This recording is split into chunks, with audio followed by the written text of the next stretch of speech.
Vous allez écouter dans un instant le romancier Emmanuel Carrère, auteur d'une œuvre littéraire traduite dans le monde entier, dont La classe de neige, D'autres vies que la mienne, Limonov, lauréat du prix Renaudot en 2011, ou encore V13, couronné par le prix Aujourd'hui en 2022. L'auteur était à la librairie Ombre Blanche jeudi 23 octobre 2025 pour la parution chez POL de Kolkhoz, lauréat du prix Médicis, dans lequel il rend hommage à travers une saga familiale à sa mère, l'historienne Hélène Carrère d'Ancos. La rencontre était menée par le libraire Benjamin Lebrun.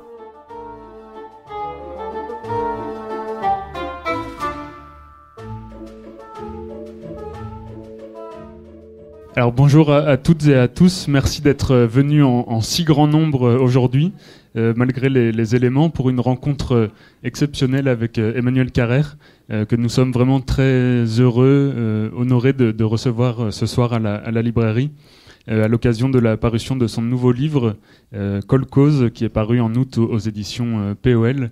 Je remercie aussi au nom de la librairie les éditions POL et Jean-Paul Hirsch qui est ici présent ce soir pour avoir permis l'organisation et la tenue de cette rencontre.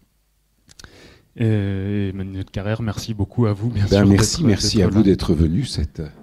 Et je dis juste quelques mots de présentation avant de vous laisser la parole. Vous êtes écrivain, romancier, auteur d'une œuvre considérable, commencée au milieu des années 80, avec des romans comme La Moustache ou La classe de neige. Et vous connaissez à partir des années 2000 un très grand succès public et critique, ininterrompu depuis, avec des livres comme L'Adversaire sur Jean-Claude Roman en 2000, un roman russe en 2007, ou bien encore D'autres vies que la mienne en 2009. Vous êtes également journaliste, vous publiez des reportages dans différents périodiques, comme le Nouvel Obs ou la revue Cometa, dont vous parlez dans le livre. Quelques mots sur le livre justement qui s'intitule donc Kolkhoz, ce qui renvoie bien évidemment à l'histoire de la Russie, de la révolution de 1917 et de la période soviétique. Il est bien sûr question de cela dans le livre qui embrasse tout le XXe siècle, 4 générations, une centaine d'années d'histoire. Mais Kolkhoz, ça évoque aussi quelque chose pour vous de plus personnel, de plus intime, une pratique familiale, lorsque vous dormiez avec votre mère et vos sœurs, ce que vous appelez faire kolkhoz. Donc le récit est donc un subtil tissage de ces deux niveaux de lecture, à la fois donc l'histoire du siècle, du XXe siècle, et le portrait de votre famille, et principalement celui de votre mère, Hélène Carrère d'Ancos, auquel s'ajoute un fil plus contemporain, celui de la guerre entre la Russie et l'Ukraine. Et je vais donc vous laisser la parole immédiatement avec une première question sur justement quels sont les éléments qui ont déclenché l'écriture de ce livre, ou plutôt la conjonction d'éléments qui ont fait que vous êtes lancé dans ce livre. Oui, comme vous dites, c'est une conjonction qui est celle de la mort de ma mère, enfin puis de mon père à l'été puis en hiver 2023. Ce qui est toujours un événement dans une vie, même quand vos parents sont aussi âgés que l'étaient les miens. Malgré tout, voilà, on se trouve à une autre place. Et par ailleurs, ça faisait depuis le début de la guerre en Ukraine, je m'y étais intéressé de façon très, disons avec un intérêt très, très intime, très personnel, qui est lié au fait que la Russie était une affaire de famille dans ma famille, si on peut dire, puisque origine familiale, ma mère historienne de la Russie et de l'Union soviétique, moi-même ayant relativement tardivement fait des livres sur la Russie ou qui se passaient en Russie, un film en Russie. Bref, il y avait quelque chose qui m'atteignait très fortement dans cette histoire de la guerre en Ukraine. Et j'avais commencé à faire des reportages, comme vous dites, pour le Nouvel Obs, pour Cometa, parce que je me disais que je voulais écrire quelque chose là-dessus, et je ne savais pas comment m'y prendre. J'avais aucune idée, mais je me disais, faire des reportages, c'est une bonne façon d'ouvrir des portes, d'avancer, d'aller voir avec le moins de préjugés possible. J'ai donc fait des reportages en Ukraine, en Géorgie, d'où vient une autre partie de ma famille maternelle, et je ne savais pas quel tour ça allait prendre. Et puis à un moment, il y a eu la mort de ma mère. et les deux choses se sont télescopées, et c'est assez naturellement qu'est venu ce livre où je n'avais pas du tout pensé qu'à un moment je me raconterais l'histoire de ma famille sur sur 4 générations, c'est-à-dire ce qu'on appelle couramment une saga familiale. C'est effectivement une saga familiale. On m'aurait dit un jour tu vas écrire une saga familiale, on m'aurait beaucoup surpris, et je me suis retrouvé à faire ça de façon tout à fait, d'une façon qui pour moi allait de soi. Oui, la saga familiale, vous dites au début du livre, vous distinguez 2 types de littérature, ou en tout cas 2 types de romans. Ceux qui explorent la dimension plutôt horizontale de l'existence, c'est-à-dire le sujet avec son entourage proche, ses amis, ses amours, ses expériences les gens vécues. De la même génération, en gros. Voilà, les gens de la même génération. Et puis la littérature qui explore une ligne plutôt verticale, celle des aïeux, de l'ascendance et de l'histoire familiale. Oui, du rapport entre les générations, quoi. Effectivement, ça fait, c'est comme abscisse ordonnée, des trucs comme ça. Et c'est sûr que nos vies se déroulent sur ces 2 plans, quoi. Il me semble, enfin là c'est purement mon expérience, hein, mais que l'âge venant, cette dimension verticale prend plus d'importance. J'ai l'impression que quand j'étais plus jeune, ça existait à peine pour moi. Enfin si, mes enfants, mais en dehors de ça, je m'intéressais pas tellement à mes aïeux, trucs comme ça. Et j'ai l'impression que maintenant, encore une fois, d'une façon, je pense assez habituelle, hein, c'est que ça prend plus de place, quoi. Alors ce que j'espère, au fond, c'est qu'il n'y a pas à choisir et à se dire, bon, on va du côté horizontal ou du côté vertical. On se dit qu'idéalement, voilà, un livre ou un film, c'est si on peut toucher les deux, travailler sur ces 2 axes, c'est bien, c'est riche. Et au niveau des matériaux, quels sont les matériaux que vous avez utilisés pour écrire ce livre, vos sources concrètes en ce qui concerne donc la guerre entre la Russie et l'Ukraine, vous l'avez dit, vos reportages, et en ce qui concerne l'histoire familiale Alors, en ce qui concerne l'histoire familiale, il y a eu ce qui s'est passé autour de la mort de mes parents. Je dois dire que la quelques dizaines de jours de la mort de ma mère, entre le moment où elle nous a annoncé qu'elle allait survenir de façon imminente, mes sœurs et moi, qui d'ailleurs en sommes restés stupéfaits, puisqu'on n'était pas du tout au courant, même qu'elle était malade. Elle nous a annoncé qu'elle rentrait dans un service de soins palliatifs sans que rien n'ait laissé présager ça. Mais disons, pendant cette dizaine de jours, j'ai pris des notes. J'ai pris des notes sur ce qui se passait, et je l'ai fait avec d'autant moins de scrupules que je trouvais qu'il y avait dans la mort de ma mère une espèce de noblesse, de grandeur, quelque chose qui vraiment m'inspirait de l'admiration, et dont j'avais l'impression que ça valait la peine de garder trace, quoi. Que j'avais pas du tout l'impression de faire quelque chose d'un peu indiscret, non, je trouvais ça bien de faire ça. Et puis sur toute l'histoire à proprement parler de la famille, justement, dans les ascendants et le côté vertical un tout petit peu lointain, c'est-à-dire quand on arrive aux grands-parents et arrière-grands-parents, il se trouve que mon père a eu toute sa vie la passion de la généalogie, et qu'il a vraiment fait des travaux très, très élaborés, très poussés, dont j'ai découvert l'étendue à sa mort. Je savais bien sûr qu'il faisait ça, mais au fond, j'ai vu qu'il avait laissé des dossiers extrêmement bien classés, agencés, légendés, tout ça. Et j'ai vraiment une impression que d'outre-tombe, il me disait, bon, ben voilà, j'ai fait tout ça, si tu veux, fais-en ce que tu veux. Et c'est aussi ça qui a tout à coup donné cette dimension de saga familiale, à quoi je n'avais pas forcément pensé. Mon père avait laissé tout ça, quoi. Et j'ai vraiment eu l'impression qu'il était un peu une espèce de co-auteur de ce livre, quoi. Que ma mère en était l'héroïne, ça c'est effectivement le premier rôle qui prend beaucoup de place sur le devant de la scène, mais que mon père, dans l'ombre, en avait été un peu co-auteur. Et oui, en effet, c'est un hommage, bien sûr, à votre mère, Hélène Carrère-Dancos, et à son destin à la fois intime, mais aussi public. Mais c'est aussi un très bel hommage à votre père, effectivement plus discret, peut-être plus dans C'était une l'ombre. figure beaucoup plus discrète, mon père. Il avait effectivement vécu dans l'ombre de ma mère d'une façon consentante, ça c'est vrai, mais enfin, ça n'a pas été facile pour lui.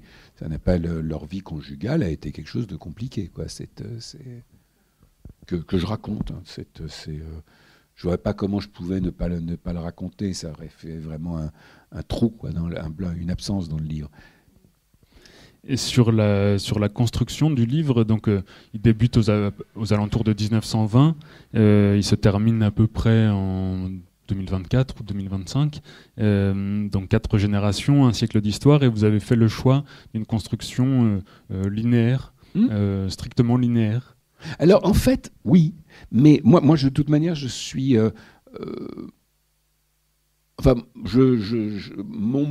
je me retrouve toujours à être dans la chronologie. Je veux dire, ça m'est arrivé d'essayer d'écrire des livres, vous voyez, avec une construction, je ne sais pas, en étoile, associative, des trucs comme ça. Et en réalité, je peux aimer ça comme lecteur, mais moi, je ne sais pas faire. Moi, en fait, très vite, je me retrouve dans la chronologie parce que, au fond, c'est le temps du récit, quoi. Il y a une espèce de... c'est aussi avec la chronologie qu'on peut arriver à cet effet que moi j'aime bien, c'est quand on arrive à la fin du livre et tout à coup on se retourne et qu'on voit tout ce qui s'est passé, quoi.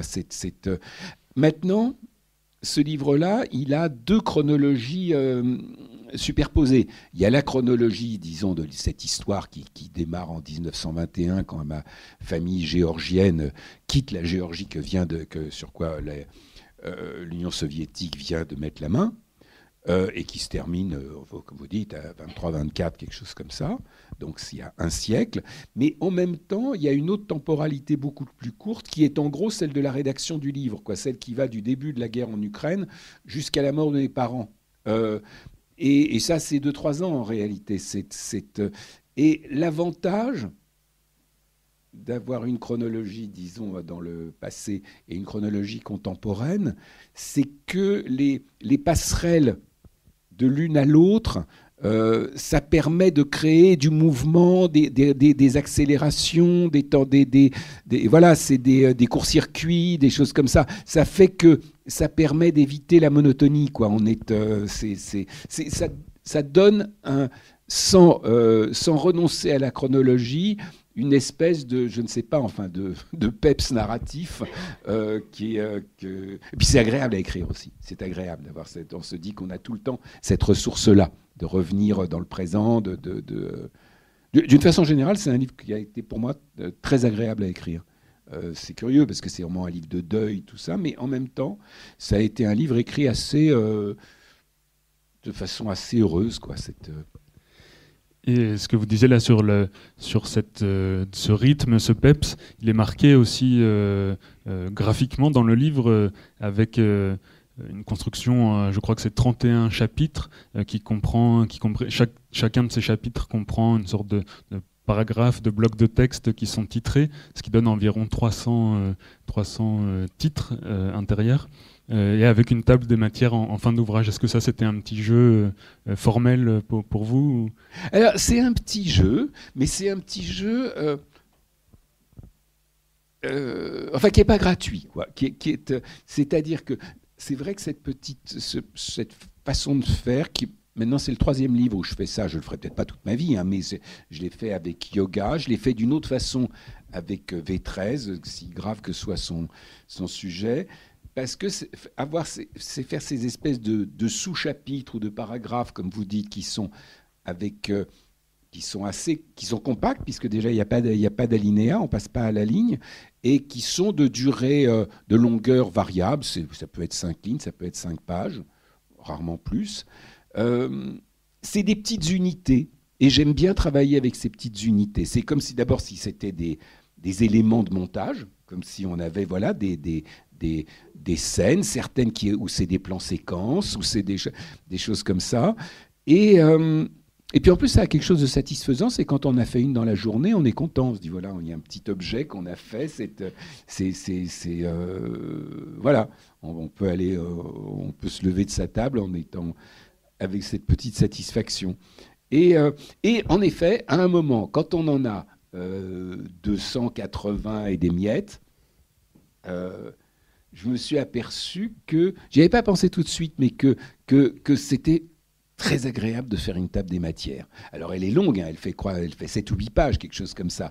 Mais dans la mesure où j'aime beaucoup les titrer, ces petits chapitres, j'ai l'impression aussi que ça aide justement à cet effet dont je parlais, que j'aime beaucoup, qui est l'effet rétrospectif quand on a terminé un livre, qu'on se retourne et qu'on mesure le chemin qu'on a parcouru depuis les premières lignes, qu'on a lu, c'est pas, quelques heures, quelques jours plus tôt, voilà.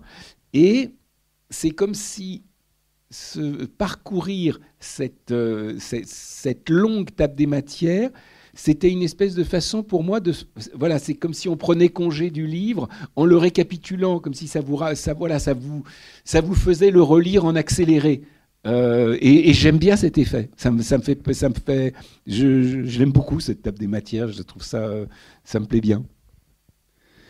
Et donc le livre est très riche en informations, et j'ai l'impression effectivement depuis Limonov, mais même peut-être avant, peut-être même déjà depuis un roman russe ou d'autres vies que la mienne, vos livres ont un aspect documentaire, ou en tout cas il s'adosse à un savoir, alors qu'il soit historique, politique, religieux, voire même juridique, et comme on sent que vous cherchez à transmettre au lecteur ce savoir. Est-ce que c'est pour vous pas une mission, mais en tout cas un rôle du romancier que de transmettre aussi? C'est à la fois un rôle et la pédagogie ne passe pas pour une vertu littéraire très noble, quoi. Ça passe pour quelque chose d'un peu subalterne. Moi, j'adore ça.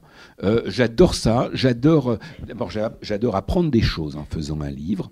Alors, le cas extrême, c'est le livre qui s'appelle D'autres vies que la mienne, dans lequel il y a 80 pages environ sur le droit de la consommation. Moi, je ne savais rien là-dessus. C'est hyper aride.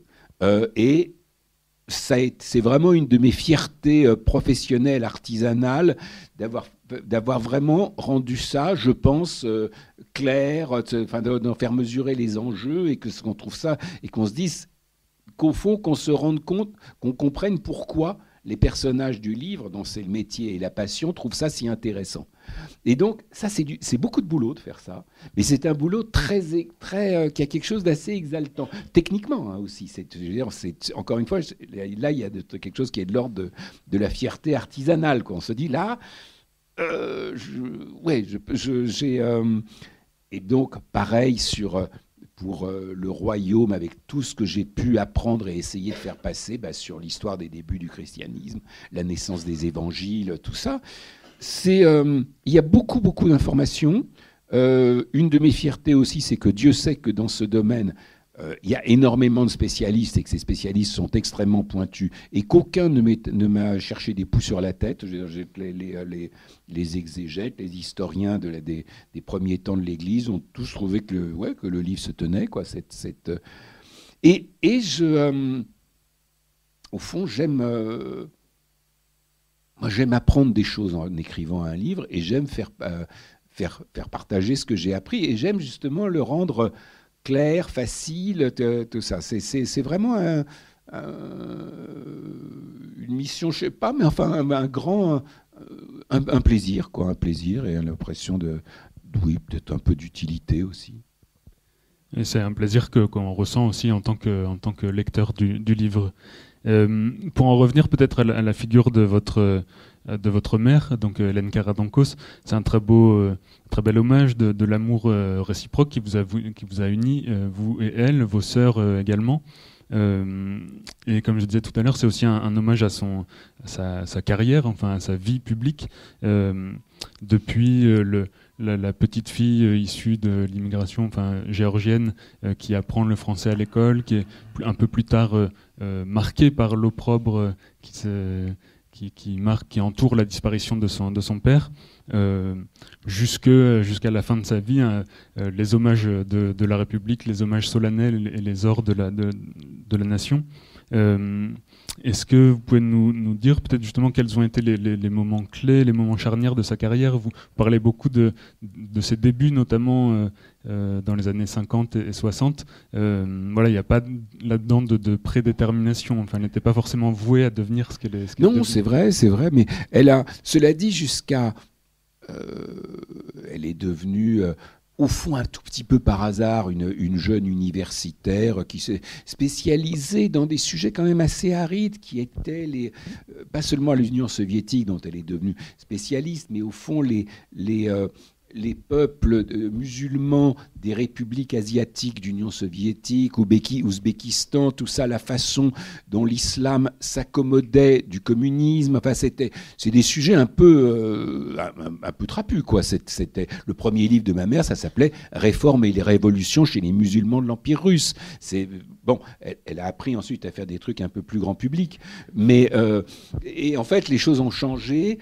Quand à peu près à la moitié de sa vie, un peu avant la cinquantaine, quand elle a écrit, à l'instigation d'une éditrice intelligente et imaginative, ce livre qui s'appelle L'Empire éclaté, qui justement, enfin, traitait ce type de recherche très sérieuse qu'elle faisait et qu'ils n'étaient pas très nombreux à faire, et qu'elle en a fait un best-seller. À partir de quoi elle a vraiment totalement changé de statut, passé du statut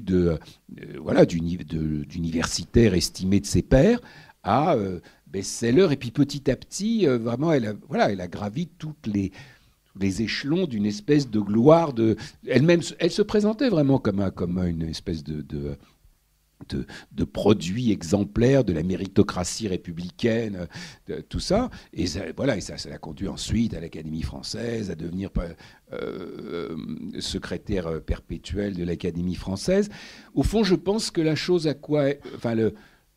la phrase qui devait être un peu son mantra, à chacune des étapes de ce chemin à la fois d'intégration et de gloire, au fond, elle devait se dire à chaque fois, si mes parents me voyaient. D'ailleurs, bien sûr qu'elle le disait. Elle disait, si mes parents me voyaient à chaque fois, arrivant sous la coupole, tout ça, fille d'émigrés pauvres, chauffeurs de taxi, tout ça, et apatrides, tout ça. Voilà, c'était si mes parents me voyaient. Je pense qu'elle l'a fait. Oui, ça a été jusqu'au bout.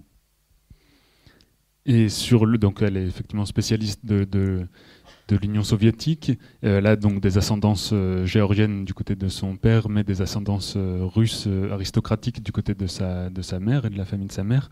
Et donc elle a eu toute sa vie jusqu'à la fin un rapport très très très très proche naturellement avec la Russie, avec peut-être le pouvoir russe aussi, mais ça peut-être on pourrait en parler. Et donc c'est quelque chose qui vous a marqué aussi, ce rapport à la Russie, à la culture russe, à la littérature russe. Mais on sent que à la fois la guerre en Ukraine, enfin l'invasion de l'Ukraine par la Russie, a bouleversé chez vous ce rapport à la Russie et même à la littérature russe et même au peuple russe. Est-ce que c'est vraiment cette guerre qui a modifié votre rapport à la Russie, ou est-ce que ça avait déjà commencé un petit peu avant? Alors en tout cas, elle aimait passionnément la Russie, la culture russe, tout en étant elle-même d'ailleurs très peu russe. Je veux dire, il n'y avait rien en elle du goût pour l'épanchement, la sentimentalité, tout ça. C'était quelqu'un d'extrêmement... Elle était très française, très corsetée, très nette, très, très tenue, tout ça. Très peu, rien à voir avec les clichés d'une Russie dostoïevskienne, même si elle adorait ça, même si elle m'a fait lire Dostoïevski quand j'avais 12 ans. Mais au fond, elle aimait la Russie. Elle a aimé la Russie même au temps du communisme, que Dieu sait qu'elle n'aimait pas, mais au fond, elle aimait la Russie qui se trouvait dans le malheur du communisme.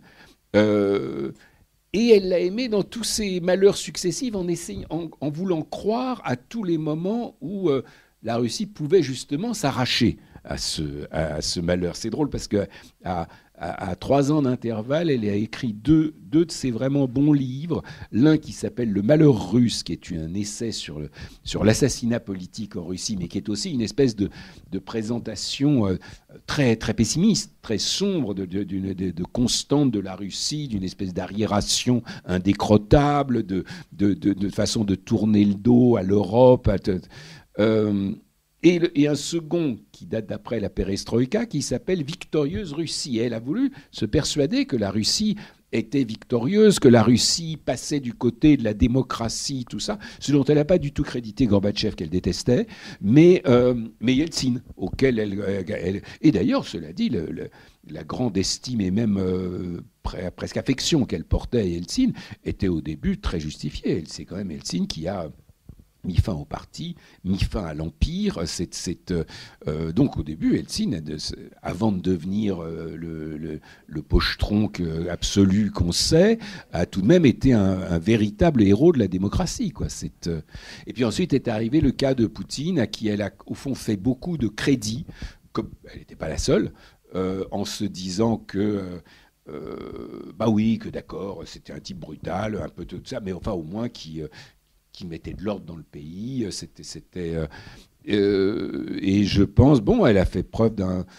Il y a un moment où je pense que c'est devenu un certain aveuglement qui tenait aussi à sa volonté d'être optimiste, tout ça.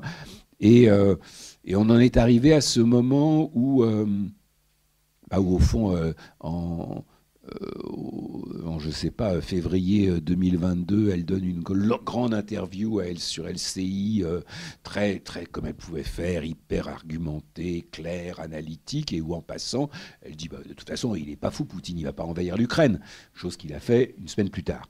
Et là, ça a rendu ma mère, ça l'a beaucoup ébranlée. Pas seulement parce qu'elle était embêtée qu'il ait envahi l'Ukraine, mais parce qu'elle était embêtée d'avoir eu tort. Ce qui était vraiment une chose qu'elle n'aimait pas. Et ça a vraiment assombri la fin de sa vie, quoi. C'est d'ailleurs, oui, un an et demi. Et en ce qui vous concerne, vous, votre rapport à la Russie en tant que... Mon rapport, il a été vraiment complètement hérité de ma mère depuis quasiment l'enfance. Et donc j'ai été totalement baigné adolescent, puis ensuite adulte, tout simplement à titre personnel, dans la grande littérature russe, dans la langue russe, dans tout ça. Ça a été... Et alors ce qui est certain, c'est que pendant très longtemps, malgré tout ce qui était russe était pour moi, affecté d'une espèce de signe plus, quoi, comme si c'était... j'aimais ça, absolument. Et le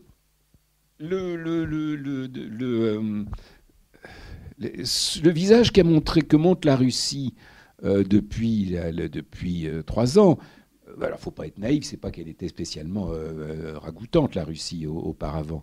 Mais c'est comme si ce signe plus s'effritait pas mal, quoi, qu'il y avait quelque chose qui me met très, très, très mal. Alors, ça veut pas dire, si vous voulez, se mettre à brûler tout ce qu'on a adoré. Je veux dire, je rapporte comment les amis ukrainiens que j'ai pu me faire eux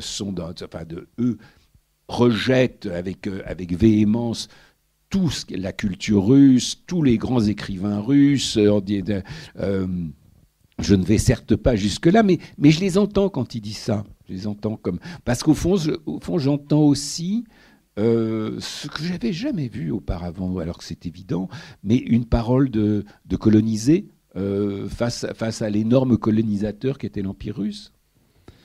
Oui, il y a cette fameuse question qui est même le titre d'un livre au CNRS, Faut-il brûler Pouchkine, qui paraît alors effectivement comme ça assez brutal et presque absurde. Je ne pense pas qu'il faille brûler Pouchkine, et je dirais, je crois que l'expression Pouchkine n'est pas Poutine avait été lancée par André Markovitch, le grand traducteur de Dostoïevski, que d'ailleurs, enfin, je trouve que Markovitch, outre que c'est un très très très grand traducteur de la littérature russe en général, il a un blog, un truc comme ça. Je trouve que ce qu'il dit est toujours extraordinairement juste, à la fois, je ne sais pas, moralement, politiquement, tout ça, je trouve que c'est un peu une boussole, André Markovits. Et donc, Markovits, qui, Dieu sait, si personne n'est, Dieu sait qu'il n'est pas complaisant à l'égard de la Russie de Poutine, de la Russie du Z, tout ça, mais il dit, mais c'est raison de plus pour... Et d'ailleurs, Markovits a publié ce qui aujourd'hui peut paraître comme un acte un peu provocateur, un dictionnaire amoureux de Pouchkine. Ça, c'est vraiment un geste, un acte de faire ça. Et je pense qu'il a raison. Et en même temps, je comprends les copains ukrainiens qui disent attendez, Pouchkine, très bien, c'est bon, mais pourquoi est-ce qu'on a des statues de Pouchkine à chaque coin de rue chez nous? Vous trouveriez sympa, vous, les Français, d'avoir que des statues de Goethe? Non, c'est pas que Goethe, ça soit mal, mais non, il n'y a pas de raison. Et pour en revenir à pour évoquer d'autres auteurs et deux autres grands classiques de la littérature russe, c'est bien sûr, vous avez parlé de Dostoïevski, et c'est le dilemme de Tolstoï ou Dostoïevski. C'est le titre d'ailleurs du premier livre, je crois, traduit, enfin publié de George Steiner, un grand penseur, qui a écrit, ça a été republié aux Belles Lettres, Tolstoï ou Dostoïevski, et dont il ressort, enfin c'est une paraphrase de son texte, mais que en demandant à un homme, citation, en demandant à un homme ou à une femme s'il préfère Tolstoï ou Dostoïevski, on peut connaître le secret de son cœur. Alors chez vous, c'est pas mal ça. Chez vous, c'est effectivement un dilemme. Et qu'est-ce qu'il dit Steiner pour son compte? Ça m'intéresse de le savoir. C'est un homme très œcuménique, ouvert à toutes les cultures. Il était très polyglotte, etc. Donc il essaye de ménager effectivement les différentes lectures et d'apporter ce que vous faites aussi au-delà de cette division littéraire. C'est une division, comment dire, c'est deux visions en fait du monde ou de la place de la Russie dans le monde entre les occidentaux et les slavophiles. Donc voilà, il replace ça dans ce contexte. Est-ce que vous faites aussi un petit peu dans le... Alors moi, je me place sous la barrière de George Steiner, c'est-à-dire que les deux, mon général, quoi, je prends les deux. Cela dit, j'ai, moi, grandi dans le culte de Dostoïevski et une espèce de dédain assez bizarre pour Tolstoï. Et avec le temps, c'est un peu comme le passage de l'horizontal au vertical, avec le temps, mon amour pour Dostoïevski s'est un peu fané, je dirais que c'est... Et disons, l'étoile de Tolstoï n'a cessé de grandir, et je veux dire tout de suite, je lis plus Dostoïevski, alors que je continue à trouver... Enfin, pour moi, Guerre et paix, c'est le plus grand roman qui existe, quoi. Voilà, qu'est-ce qu'on pourrait dire? Peut-être qu'il y a plus que Dostoïevski fort, plus profond, qui va en profonde, mais que Tolstoï a une vue beaucoup plus large, beaucoup plus panoramique, beaucoup plus en hauteur, quoi. Il voit de plus haut, quoi. Mais bon, finalement, il nous faut les deux, hein. Oui, il faut les deux. Et vous parlez un peu là, vous en avez touché un mot tout à l'heure, de la description de vos lectures ou des romans ou de la littérature sous les termes plutôt de la critique cinématographique, les plans séquences, les travelling, le montage. Et vous avez vous-même une pratique de cinéaste. Est-ce que ça... Non, je donne un exemple. Alors là, qui est entièrement... c'est Dostoïevski. C'est l'idiot. Je ne sais pas jusqu'à quel point qui se rappelle l'idiot, mais la première partie de l'idiot, ça fait 200 ou 250 pages. Ça commence dans une gare à l'aube. Il y a deux types qui se rencontrent dans un train et ils sont déjà, alors que le livre n'est pas encore commencé, ils sont déjà hagards, épuisés, tués par l'insomnie, tout ça. Et tout au long ces 250 pages, ça raconte juste la journée qui suit jusqu'à une espèce de soirée totalement où tout le monde est dans une espèce de folie totale. Et il n'y a aucune rupture. C'est d'un seul souffle, quoi. On est en apnée pendant 200 pages. Il n'y a aucun moment où on peut souffler. C'est-à-dire, c'est exactement l'équivalent d'un plan séquence au cinéma. Il n'y a pas de coupe. Cette première partie de l'idiot, au fond, j'ai mis du temps à me rendre compte que si l'effet totalement haletant et sidérant que ça a, ça tient à quelque chose de technique. Ça tient à cette espèce d'effet de plan séquence, quoi, qui fait que on est saisi comme on est rarement saisi dans un roman. Et donc vous, est-ce que c'est ce rapport entre votre pratique cinématographique de réalisateur ou de scénariste même, comment est-ce qu'elle irrigue votre production? Moi, d'abord comme scénariste, comme réalisateur, je suis pas, comment dire, ce que j'ai pu faire comme réalisateur, c'est propre, mais c'est pas, ça manque un petit peu justement de cette espèce de pulsation très très très forte, quoi, comme ça. Donc moi, ça n'a rien à voir avec ce genre j'admire ça chez de très grands cinéastes, mais moi, je trouve que juste c'est déjà bien si on arrive à raconter une histoire intéressante avec des bons acteurs et en chant contre chant quand ils ont quelque chose à se dire, quoi. Ça va, quoi. Je crois pas indispensable, quand on n'a pas plus de talent que moi là-dessus, de faire des espèces de trucs complètement ondoyants autour d'eux, quoi. Il y a un autre... Mais je m'en prive pas quand j'écris, pardon, en revanche. Il y a un autre thème ou un autre genre qui est présent dans le livre et qui est un thème qui vous est cher, mais qui s'applique aussi à la vie de votre famille, c'est l'Uchronie. C'est donc un genre qui vous passionne. Vous en avez fait votre sujet de mémoire au Sciences Po. Vous avez écrit la biographie de Philippe Cadic et votre premier livre, enfin un de vos premiers livres, en tout cas un livre de 1987, Le Détroit de Bering, est reparu cette année sous ce titre, Uchronie. Et je voulais savoir pourquoi ce genre vous intéresse-t-il autant, et puis quelle est peut-être la lecture qu'en fait votre mère en l'appliquant aux soviétiques, à la période soviétique. L'Uchronie, c'est l'ensemble des spéculations sur ce qu'aurait pu être l'histoire si elle s'était passée autrement. Si Napoléon avait gagné à Waterloo, si le petit Adolf Hitler était mort en bas âge, si le Christ n'avait pas été crucifié, tout ça.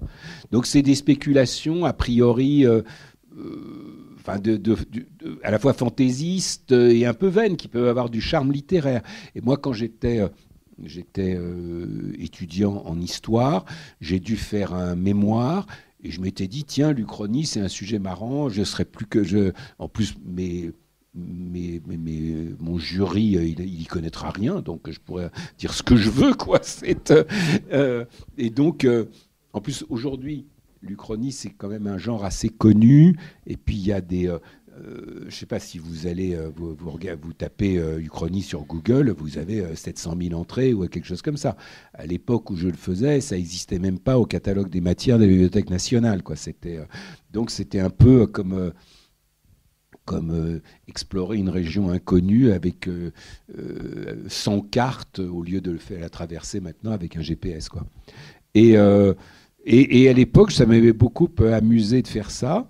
Mais ma mère, à qui j'en avais parlé, m'avait fait une remarque très, je trouve très lucide, et en tout cas qui m'avait beaucoup ébranlé, en me disant tu fais comme si c'était quelque chose d'amusant, de sympathique et sans conséquence, mais en réalité, l'Uchronie, c'est un ressort des régimes totalitaires. Au fond, c'est ce que disait Orwell, hein, que celui qui veut contrôler le présent doit d'abord contrôler le passé, c'est-à-dire raconter le passé qu'il veut. Et en l'occurrence, je ne sais pas, pour faire disparaître Trotsky du groupe des bolcheviks de 1917, faire disparaître Beria, qui était le patron du NKVD, de la police politique. Je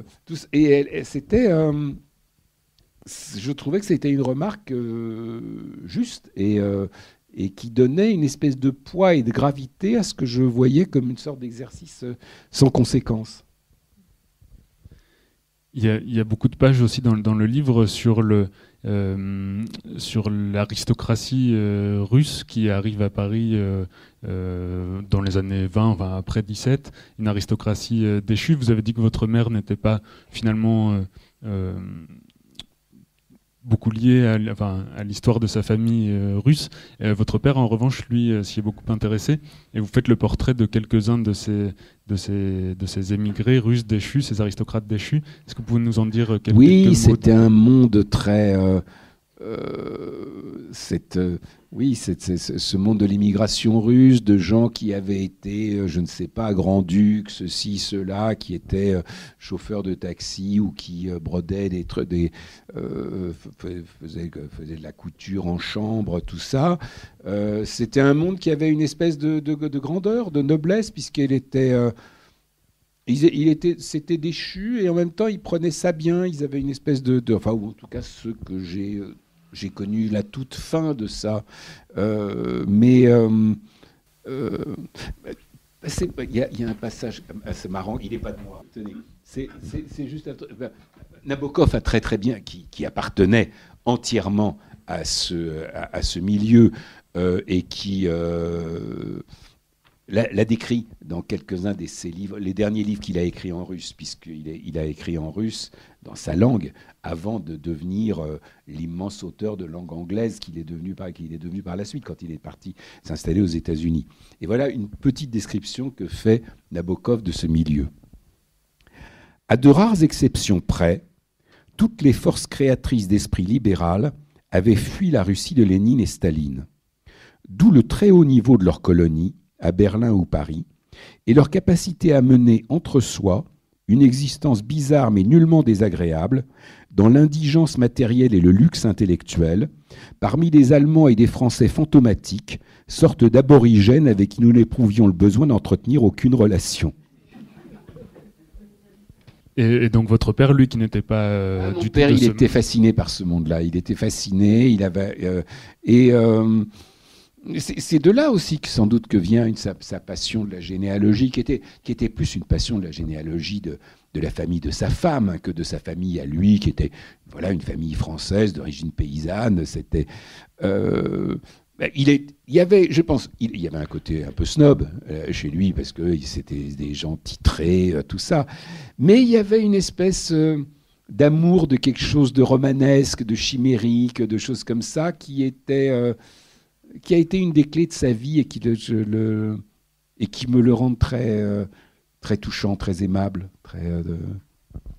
Oui, vous lui rendez hommage aussi sur sa pratique de l'histoire. Enfin, c'est quelques lignes dans le livre, mais qui m'ont beaucoup touché sur le fait que votre mère donc a fait métier d'historienne, mais peut-être dans une pratique, une historiographie un peu ancienne, tandis que lui, sa petite pratique de généalogiste était plus proche de l'école des annales, enfin beaucoup plus moderne. Il s'en doutait pas une seconde, mais je crois que c'est vrai. Je crois que raconter que pour ma mère, l'histoire était faite par les gens importants, les ministres, les chefs d'État, tout ça.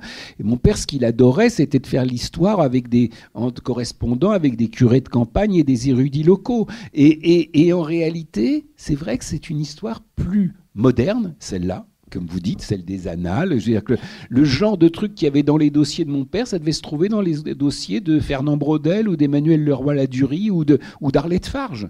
Il avait comme elle dit, c'est le titre d'un livre merveilleux d'Arlette Farge, le goût de l'archive. Ma mère avait le goût des grandes synthèses, un peu péremptoires. Et pour en revenir à l'autre partie de votre famille, la famille géorgienne, la Géorgie, vous avez un rapport assez particulier avec ce pays, au sens où je crois que vous n'y êtes pas allé du tout jusqu'à il y a une époque très récente, et vous y avez pourtant donc beaucoup d'attaches, et votre cousine Salomé Zourabichvili a été présidente de la Géorgie. Non, elle l'est plus. C'est à mon avis dommage, mais elle l'est plus. Et donc, est-ce que vous pouvez nous dire pourquoi ce rapprochement et qu'est-ce que la Géorgie peut-être symbolise aussi comme petite État-nation dans ma mère étant donc mi-russe, mi-géorgienne, au fond, elle a complètement choisi la Russie, la langue russe, la puissance russe, la grande littérature russe, contre la Géorgie, qui lui a pas, enfin, elle n'était pas hostile à la Géorgie, mais pour elle, c'était une espèce de petit pays un peu folklorique dont il lui serait jamais venu à l'idée d'apprendre ou de nous apprendre à mes sœurs et moi la langue, alors qu'il a une autre branche de la famille, de ses cousins, sa cousine Salomé, ils ont été, eux, élevés totalement dans le refus de la Russie et de la culture russe, et dans la culture géorgienne. C'était des nationalistes géorgiens, c'était des gens qui attendaient le moment un jour de retourner en Géorgie, qui étaient au fond les âmes de la colonie géorgienne de Paris, des gens extraordinairement dévoués à tout ça. Et ma cousine Salomé, au fond, vient de cette branche-là de la famille. Alors, c'est exactement comme ma mère. Elle était sa cadette de 20 ans. Mais comme ma mère, c'est parfait produit de l'éducation, de l'intégration républicaine, l'ENA, le Quai d'Orsay, et se retrouvant à un moment ambassadrice de France en Géorgie. Et là, à partir de là, les trucs se mettent à vriller, c'est-à-dire qu'on lui propose d'entrer au gouvernement de la Géorgie comme ministre des Affaires étrangères, ce qui est une chose qui n'existe pas. Un diplomate en poste dans un pays qui entre au gouvernement de ce pays, c'est une première dans les annales diplomatiques. Et elle se retrouve au bout d'un moment présidente de ce pays et, au fond, incarnation de la résistance de ce pays à la Russie. Ça marche pas. Enfin, c'est terrible à dire, mais je pense que la russisation de ce pays est quasi consommée, quoi. Je vois pas comment ça peut. Et je veux dire, elle se bat avec toute sa dignité, son courage, tout ça, mais mais même elle, dont l'optimisme est égal à celui de ma mère, est obligée d'admettre que, peut-être pas que la partie est perdue, mais enfin que c'est dramatique ce qui se passe. Oui, effectivement, vous dites que l'élan à la fois de solidarité avec l'Ukraine et même la contre-offensive, etc., de 2022, fin 2023, toute cette euphorie-là est complètement retombée et le tableau maintenant est plutôt sombre. Oui, puis la Géorgie, en fait, les Russes, il y a des chars russes à 100 km de Tbilissi, mais ils n'ont pas besoin de passer la frontière. Il y a pas besoin. Les Russes n'ont absolument pas besoin d'envahir la Géorgie. C'est noyauté de l'intérieur. Il y a exactement ce qu'ils auraient aimé avoir en Ukraine, c'est-à-dire un gouvernement pro-russe, et voilà, et que ça soit fait de l'intérieur. Ça n'a pas marché en Ukraine, vu la puissance de résistance qui s'est dressée contre ça. Mais en Russie et en Géorgie, malgré la résistance vraiment courageuse de la partie, disons, de la population qui se voudrait européenne, qui en tout cas voudrait être tout sauf russe, le problème, c'est que l'Ukraine, malgré tout, c'est près de l'Europe en termes de... Voilà, c'est contigu. La Géorgie, c'est quand même un pauvre petit pays qui est arrimé au flanc de la Russie et qui le sera toujours. Si la Russie bouffe la Géorgie, comme ça s'est déjà produit en 2008, on va protester mollement, et c'est tout. Qui est-ce qui ira au secours de la Géorgie ? C'est difficile de... Non, pardon, c'est pessimiste de dire ça, mais je vois pas comment on peut ne pas l'être, quoi. Alors, j'ai éventuellement d'autres questions, mais peut-être que je peux laisser aussi la parole au public. Si certains parmi vous ont des questions, des remarques sur le livre ou sur ce qui a été dit, n'hésitez pas. Il y a un micro, je crois, qui va tourner. Vous m'entendez ? Oui, je vous Très bien. Écoutez, moi j'ai lu votre livre Kolkhoz. C'était mon premier roman, Emmanuel Carrère. Donc c'est une découverte, et puis une belle découverte. J'en étais ravi et très ému. Alors moi, par contre, par rapport à ce que vous avez dit, vous en avez parlé en partie, mais je l'ai lu et quand j'ai fermé le livre, je l'ai beaucoup plus vu comme une réhabilitation de votre père que, comment dire, la gloire de votre mère. Et si je voulais... parce que quand même, c'est terrible pour votre père, tout ce que vous racontez, son existence, et vous avez, je trouve que c'est un hommage très émouvant, en tout cas moi qui m'a beaucoup touché, et c'est surtout les dernières pages, me semble-t-il, font que moi j'ai pensé également à d'autres auteurs qui ont écrit sur leur famille, sur leurs parents, Et il y en a un, Pagnol, qui a écrit La gloire de mon père, le château de ma mère. Et j'ai l'impression que c'était un peu l'inverse. La gloire de ma mère, je ne peux pas l'écrire parce qu'elle existe. Il n'y a rien à dire, à la limite, là-dessus. Par contre, le château de mon père, avec tout ce qu'il vous a laissé, comme si vous donnez cette mission d'écrire et de bâtir ce château, je trouve que vous l'avez très bien réussi. Et ça m'a énormément touché. Voilà. Mais ça me touche que vous me disiez ça, parce que je peux même pas dire que c'est ce que j'ai voulu d'abord. Je me disais que j'aimerais bien que mon père ait une place plus grande dans ce livre que celle qu'il a eue, je dirais, visiblement dans nos vies, puisque c'était quand même une figure un peu qui avait quelque chose d'un peu fantomatique, tendre mais fantomatique. Et ça a été pour moi une joie de ce livre, c'est comme si je voyais grandir cette figure, quoi, de façon inattendue. Là, c'est ça, et vous me faites plaisir en me disant que les dernières pages vous ont touché, parce que moi aussi, ça m'a touché de les écrire, et d'ailleurs de les écrire en prenant un train pour Toulouse, et puis ensuite une voiture pour aller me balader un petit peu dans ce coin qui était celui de ma famille paternelle, justement, à Casères, dans ce tout petit patelin d'Ancos, dont mon père avait un peu usurpé le nom en plus. Voilà, et au fond, c'était en faisant une espèce de petit tour là, qu'on va refaire d'ailleurs demain, mon éditeur Jean-Paul Hirsch chez moi, puisque nous allons terminer cette tournée à Casères. Je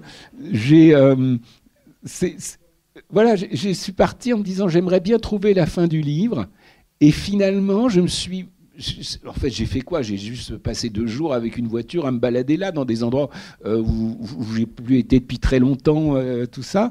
Mais j'ai eu l'impression de me mettre dans les pas de mon père, et tout à coup, voilà, c'est comme si son arrive, ça allait de soi que le livre se termine sur lui.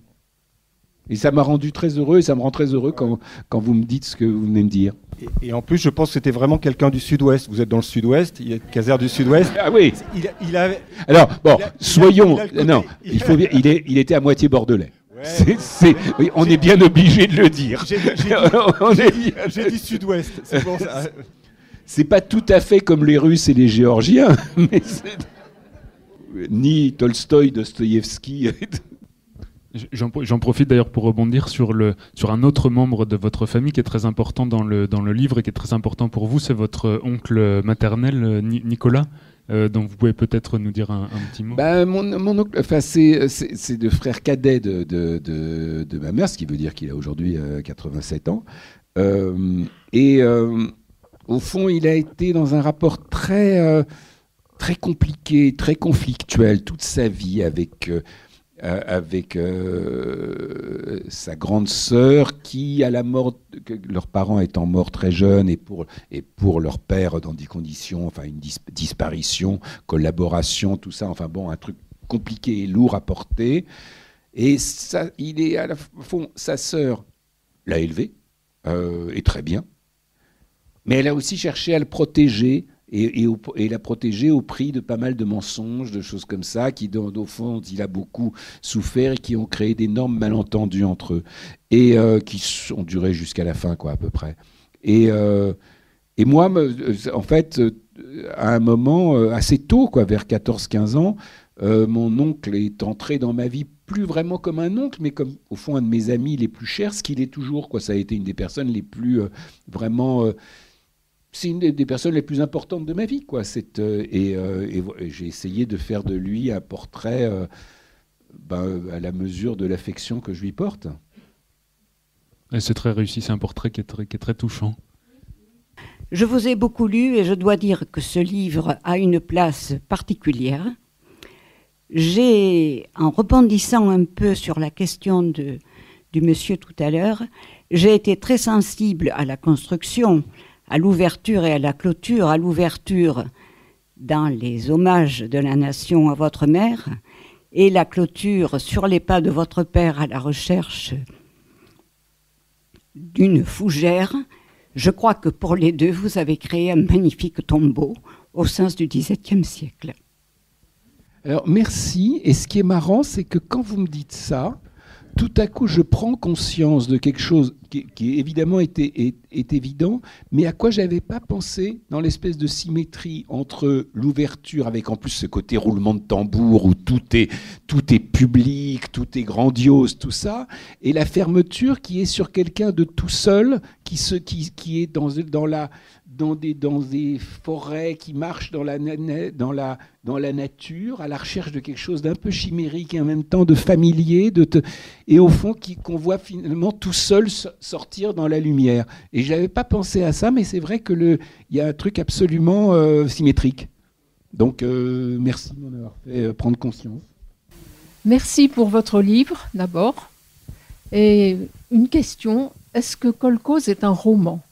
Si on entend par roman une fiction, non, parce que bon, non, c'est pas de la fiction. Ce qui est raconté est vrai. Il y a ce que j'appelle des petites licences poétiques, mais c'est-à-dire, je sais pas, c'est comprimer deux événements, mettre deux dates. Voilà, c'est vraiment très très bénin.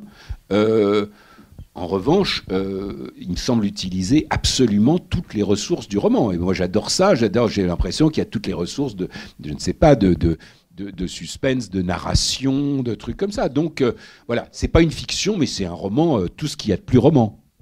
Si on considère que la fiction est un élément absolument substantiel et une condition nécessaire du roman, ça n'en est pas une. Mais moi, je pense pas ça. Peut-être vous vouliez ajouter quelque chose, et sinon s'il n'y a pas d'autres questions, on peut passer à un moment de discussion peut-être plus informel autour du livre et d'une séance de dédicace. Vous pouvez retrouver le livre au fond de la pièce, et en tout cas je vous remercie. Merci beaucoup Benjamin, c'était une...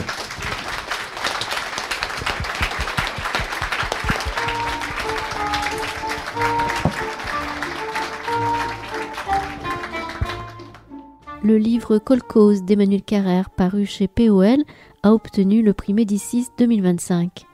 Vous venez d'écouter à l'instant une rencontre enregistrée jeudi 23 octobre 2025 à la librairie Ombre Blanche à Toulouse et réalisée et mise en onde par Radio en partenariat avec Radio Plus et Radio Terre.